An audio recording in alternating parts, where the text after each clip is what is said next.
Good morning, students. I am Katyayani, lecturer in Electronics and Communications, Department of Collegiate and Technical Education. Today I'll start with session 4 of Unit 2, Instruction Set and Assembly Programming of 8051. The course is Microcontroller and its Applications of 3rd Semester Diploma. The course code is 15MC3040 and the program is Mechatronics. We'll have a quick recap on session 3. So we have discussed what is the assembly language instruction format. Assembly language instruction format has three fields. One is label field, followed by instruction field, and that is followed by commands field. The label field. The label field is given by the users or the programmers, and the label field is an optional field, and if at all the user wants to use this label field, he has to put the label field followed by a colon. And the next field is instructions field. The instruction field consists of two fields, one is opcode and one is operand. The opcode field specifies what operation is being performed and it is a mandatory field in a 8051 instruction. The next field is operands field. Operands field indicate the data on which operations has to be performed. The operands field are two types. One is source operand and one is destination operand. The source operand is the data which we use it, and the destination operand is the data where updation takes place. That is, results will be stored.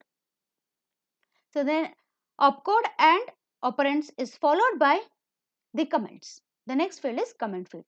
The comment field is also not a mandatory field, and this comment field can be included after the operands field but it has to begin with a semicolon. These command fields are used by the users or the programmers or the developers to make easy understanding of the program or to make a proper documentation of the program. The next we have discussed is assembler directives. What are assembler directives? Assembler directives are pseudo instructions, and these are not the true instructions, and these are the instructions to the assembler at the assembling time and not to the CPU at the runtime. These are not converted into machine codes. And the different assembler directives that we discussed are origin, define byte, define word, equate and end. Origin directive indicates the beginning of the program. The next define byte defines a byte of data. Define word, it defines the word. So that is 16 bits. And the count, so sorry, equate. Equate is a data directive where assembler directive where the labels will be replaced by values. Every occurrence of labels will be replaced by values. And the last one is end directive. End directive indicates the end of the program. The statements after the end directive will be ignored and during the process of assembling. The next we have also discussed what are the differences between assembler directives and instructions. Let us discuss few of the differences at least. Assembler directives are pseudo instructions, whereas these instructions are true instructions. And since these are assembler directives are not converted into machine language during the process of assembling, but instructions are converted into machine language during the process of assembling. The assembler directives are instructions to the assembler, whereas instructions are the instructions to the CPU. An example of assembler directives may be either origin or define byte, define word, whereas examples of instructions may be either move instruction or an add instruction. So we have also discussed the definition of assemblers, loaders, linkers and cross compilers. Next, in this session we shall discuss the process of assembling and running an 8051 program, classification of instruction sets of 8051, data transfer instructions, arithmetic instructions, logical instructions, branch instructions and bit manipulation instructions. What are the steps involved in assembling an 8051 program? As a first step, we will use an editor for writing the program or texting the program.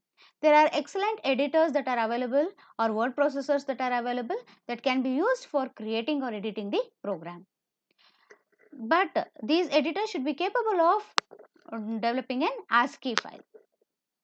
So the output of an editor will always be an ASM file or an SRC file, that is source file. The source file generated at the stage 1 will be given to the next stage, that is assembler. The assembler converts the source code into machine level language. The output of the assembler will be two files. One is list file, another one is the OBJ file, object file. So the list file lists all the opcodes, addresses and also errors that are identified during the assembling process. So this object file generated by the assembler will be given to the next stage, that is linker. So linker uses one or more object files and generates an absolute object file with an extension .abs. This absolute object file will be then given to the object to hex converter. So that stage will convert the object files into hex files and this hex files will be given to the loader. So these are the steps involved in assembling and running an 8051 program. Now let us discuss the classification of instruction set of 8051. The instruction set can be classified into data transfer instructions, arithmetic instructions, logical instructions and then branch instructions and bit manipulation instructions. Let us go in detail with each of the instructions. So one is classification of instructions in 8051. What are the instructions that fall under data transfer instructions? So in case of data transfer instructions, move code, move C, that is move C means move from the code memory. So move X, X means external memory, push, pop, exchange, XHD. So these are the instructions which fall under data transfer instructions. So what are the instructions that fall under arithmetic instructions? Add carry, subtract with borrow, increment, decrement, multiply, divide, decimal adjust after arithmetic operation. So these are the instructions that fall under arithmetic operations. Next, logical instructions. What are the instructions that fall under logical instructions? Logical AND, logical OR, logical XOR, clear, complement, rotate left with carry, rotate right with carry and swap. So these are the instructions that fall under logical instructions. Next, bit manipulation instructions. So all these will be bit manipulation instructions. So clear, set bit, move, jump carry, jump no carry, jump bit, jump no bit, jump bit, jump if bit is set and then clear it, that is JBC. Next is logical AND, next is OR and next is complement. Next, what are the instructions that fall under branching? That is L jump, long jump, absolute jump, short jump, jump 0, jump not 0, compare and jump not equal, decrement and jump not 0, no operation is performed, L call, that is long call, absolute call, return interrupt and jump. So let us have a brief overview on what are the classifications of instruction sets. The first instruction set was data transfer instructions. So data transfer instructions perform data movement between registers, memories and ports. So the example of data transfer instruction is move A, R0. What happens in this example? The contents of R0 will be copied into accumulator. The second example is move X, A, add DPTR. What happens here? Yes, DPTR is a pointer. It is indirect addressing mode where DPTR is the pointer. So that pointer will have a memory location and the contents of memory location will be copied into accumulator. X indicates external memory. So let us understand with an example. Move A comma or not. Let me take before execution. Accumulator had some data. So A is equals to 78H and or not had some data like 67H. What happens after execution of this instruction? Yes, after execution what happens? Accumulator will be loaded with 67H. Just move, copies the contents of or not to. All data transfer instructions makes a copy of the specified data. So accumulator will be equals to 67H and or not remains the same. Or not will be having 67H. So this is an example of data transfer instruction. So the another example, if you want to take another example, move X. X indicates external memory. A comma at DPTR. What happens here? So DPTR is a 16-bit register. Let me take before execution. Accumulator had some data like 89H. And DPTR. So DPTR is a data pointer register. It is having some data. It is an external memory. It is indicating it is a 16-bit register. So let me take some data. It's having this. So this is a pointer. At indicates indirect addressing mode. So hence it is a pointer. So therefore the contents of 2313H. Let the contents of 2313H be some data like 34H. Now tell me what happens after execution of this instruction? Yes. So after execution of this instruction, accumulator data, the copy, that is copy of the contents pointed by the DPTR register, that 34 will be copied into accumulator. So accumulator will be having 34H and rest of the data, all this data remains the same. So after execution, all the rest of the data remains the same. This is regarding data transfer instructions.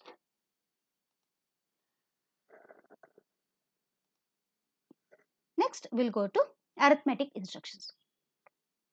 So, arithmetic instructions perform arithmetic operations. It may be either subtract, add, increment, decrement, etc. So, after arithmetic operations, program status word will be updated. There will be flags in the program status word register. Those flags will be updated. So, let us take an example. Add A comma R1. So, here what happens? Adds the contents of accumulator with contents of R1 and the result is stored in accumulator. So, this is add C, add with carry A comma R1.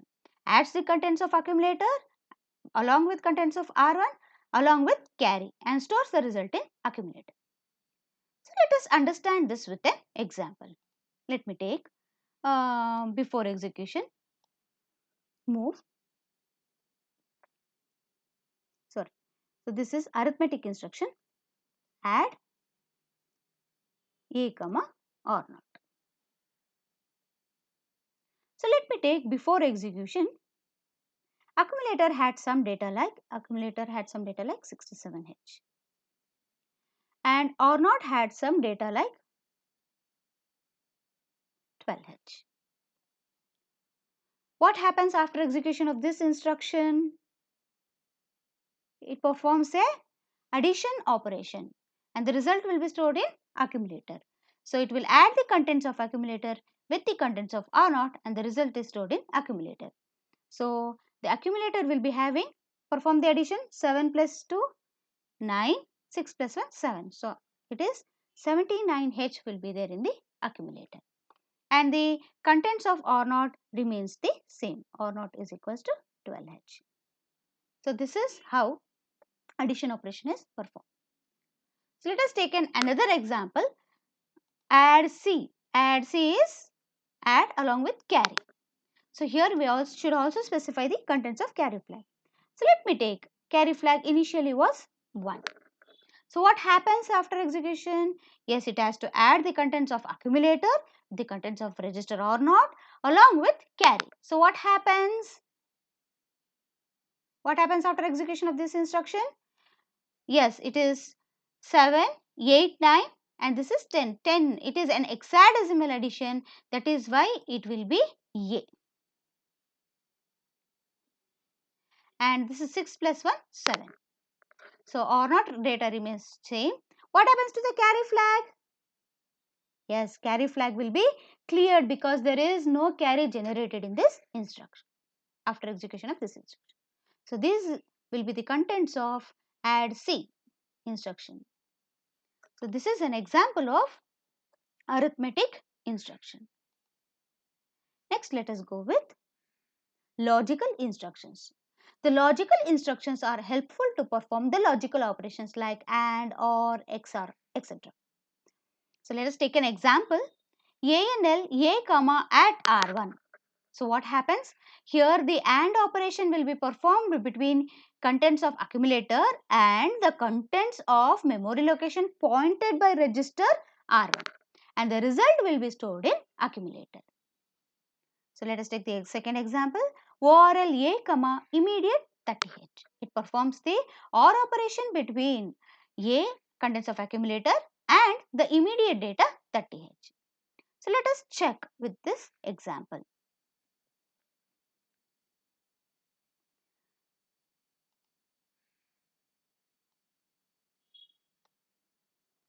So A N L A comma at or not. So what happens? Let me take before execution.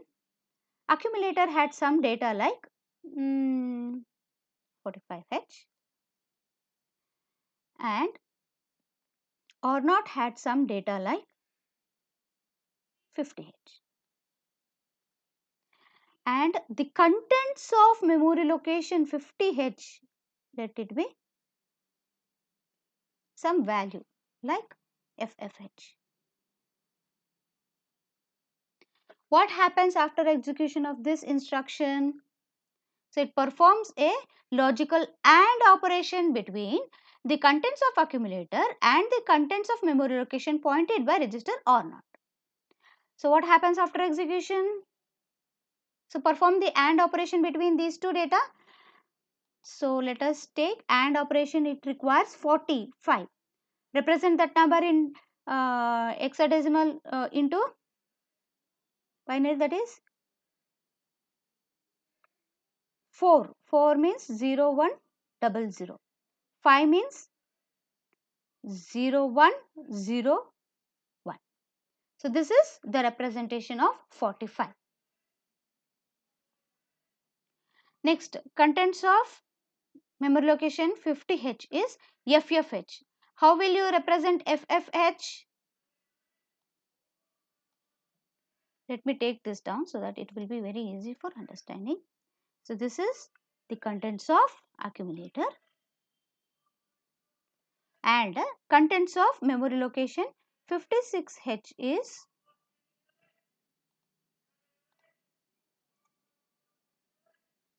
what is it? FFH. Let me take FFH. So FFH means all ones. 15. Its value is 15. So now perform the logical AND operation between these two. 1 AND with 1, it is 1. 0 AND with 1, it is 0. 1 AND with 1, it is 1. So 0 AND with 1, it is 0. 0 AND with 1, it is 0. 0 AND with 1, it is 0. 1 AND with 1, it is 1. 0 AND with 1, it is 0. So what happens? 0 AND with 1 is 0. 1 AND with 1 is 1. 0 AND with 1 is 0. 0, 0. 1 AND with 1 is 1. Again 0 and again 1. So what is this value? This is nothing but 45. This is 4 and this is 5. 45. So after execution, you will get 45H in the accumulator. After execution, you will get 45H in the accumulator. So the rest of the contents remains the same. This performs logical and operations between the given data. So let us take another example. What is the other example? OR operation. So let us take the OR operation, ORL. So you can take anything. Let the previous data be as it is. So let me take ORL, OR operation between the two contents. One is or not, or let the same thing be. It will be an index, or else we'll take a comma or not. So let me take or not had some value like FFH. So I will remove this because it is register addressing mode. This is not required. So contents of or not is this. So now see here. So accumulator had some data before execution 45H, or not had some data like FFH. Now perform the logical OR operation between these two data. Accumulator data is this and OR not is this. Now perform the OR operation. 1 OR with 1, 1. 0 OR with 1, it is 1. 1 OR with 1, it is 1. 0 OR with 1, it is 1. And again 0 OR with 1, it is 1. Again 1 OR with 1, it is 1. Sorry, 0 OR with 1, it is 1. Again 1 OR with 1, it is 1. 0 OR with 1, it is 1. So what is the value? So the value will be FFH. So what happens after execution of the above instruction? Accumulator will be having the value FFH. So this is regarding logical instructions in 8051. The next is branch instructions. So branch instructions alter the sequence of program. So the branches may be either conditional branches or unconditional branches. So conditional branches is they jump to a particular address when certain conditions are met. Otherwise, the next instruction after that will be executed. So let us take as an example. Jump next is jump next. So this is a short jump. So it is an unconditional jump. It will simply, whenever this instruction is occurred, so it goes to a location named as next. The next example is jump 0 to skip. So this instruction makes a jump to skip only if contents of accumulator is 0.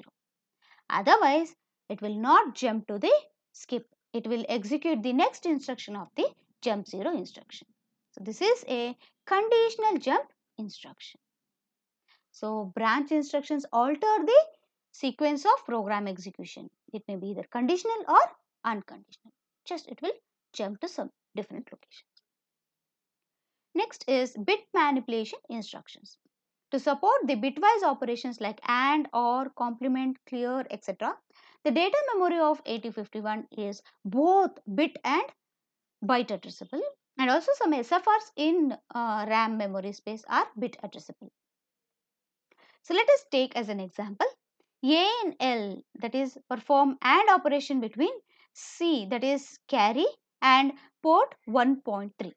So here it will perform the AND operation between these two bits and update it in carry. The next instruction is set bit carry. So this sets the carry to 1. Previously let carry had 0 or 1. So after execution of this instruction, carry will be 1. So this is bit manipulation instructions. So we'll have a session highlights. So what all we discussed in this session? So we have discussed the steps in assembling and running an 8051 program. The first you will be having an editor. So editor will generate a source file. Source file will be given to an assembler. Assembler will generate the list file and object files, and these files will be given to linker.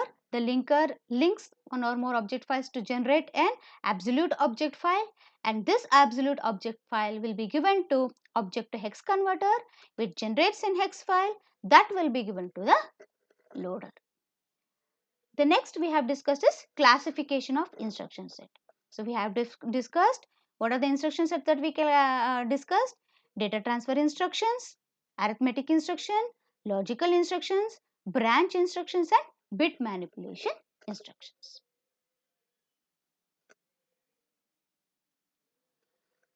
So next we'll go with multiple choice questions on this session, that is session 4. The first MCQ is: the LST file, that is list file of assembler in 8051 lists dash. First one opcodes, second one addresses, third one errors. Select the correct solution using the codes given below. Option A 1 only, option B 2 only, option C 1 and 3 only, option D 1, 2, 3. So tell me what happens. The list file, that is LST file, what does it list? Yes, it lists opcodes, addresses and also errors. So answer is option D. It lists all the three that can be used by the programmer for debugging or finding syntax errors. Next, the second question. The linker provides the following files. First one ABS. Next one is OBJ. Third one list LST. Select the correct solution using the codes given below. Option A 1 only, option B 1 and 2 only, option C 2 and 3 only, option D 1, 2, 3. List linker generates what type of file? Yes, it is absolute object files with an extension ABS. So it is first one will be generated by the linker. So it is option A. Option A is the correct answer. The third question. The assembler produces following files. First one ABS file, second one OBJ file, the third one list file, LST file. Select the correct solution using the codes given below. Option A 1 only, option B 1 and 2 only, option C 2 and 3 only, option D 1, 2 and 3. Assembler, the output of assembler will be? Yes, the output of assembler is both object files and list files. So it is option, where is 2 and 3? 2 and 3 together is in option C. So hence assembler produces following files, that is both object files and list files. Option C is the correct answer. Fourth one. The output of OH program block in assembling process is a option A hex file, option B object file, option C list file, option D absolute object file. So output of OH means object to hex converter. So what is the file? Yes, it is hex file, option A. Next, the file that is given to the loader is first one hex file, second one object file, third one list file, fourth one absolute object files. So we select the correct answer using the code given below. Option A 1 only, option B 2 only, option C 1 or 2 only depending on assemblers, option D 1, 2 and 3. What is the file that is given to the loader? Yes, we will give hex file to the loader, that is option A. Hex file is 1 only hex file we will give, that is in option A. So that is option A. Sixth one. The operations performed by data transfer instructions are on option A bit data, option B byte data, option C 16-bit data, option D all of the mentioned. So what type of operations are performed by data transfer instructions? Yes, we have all the bit data, byte data and also 16-bit data. So 16-bit data, for example, we can take DPTR registers or program counter registers, and byte data, any of the general purpose registers. Bit data can be used. Any of the bit will be changed. So all of the mentioned is performed by the data transfer instruction. So answer is option D. Seventh one. The instructions that change the sequence of execution are option A, conditional instructions, option B, logical instructions, option C, control transfer instructions, option D, data transfer instructions. The instructions that change the sequence of execution are, yes, it is control transfer instructions. Option C. Eighth one. The conditional control transfer instructions check a bit condition which includes any bit of option 1, that is bit addressable RAM, 2 bit addressable SFR, option third one content of accumulator. Select the correct answer using the code given below. So the conditional control transfer instructions check a bit condition which includes any bit of, yes, it can use all the three. So hence option A is 1 only, option B 3 only, option C 1 2 only, option D 1 2 3. So option D is the correct answer. Conditional jump can be done with the checking with the rest of the memory location. Ninth one. All conditional jumps are option A, absolute jumps, option B, long jumps, option C, short jumps, option D, none. Yes, all conditional jumps are short jumps. Option C is the correct answer. 10th one. A dash is fed to an 8051 assembler. First one, ASM file. Second one, SRC source file. Third one, OBJ file. Select the correct answer using the code given below. Option A, 1 only. Option B, 3 only. Option C, 1 and 2 only. Option D, 1, 2 and 3. So what files can be given to the assembler? Yes, you can give either an assembly file or a source file. So it may be either 1 or 2. So we can give either 1 or 2 only. That is option C is the correct answer. So these are the solutions for the MCQs. Thank you.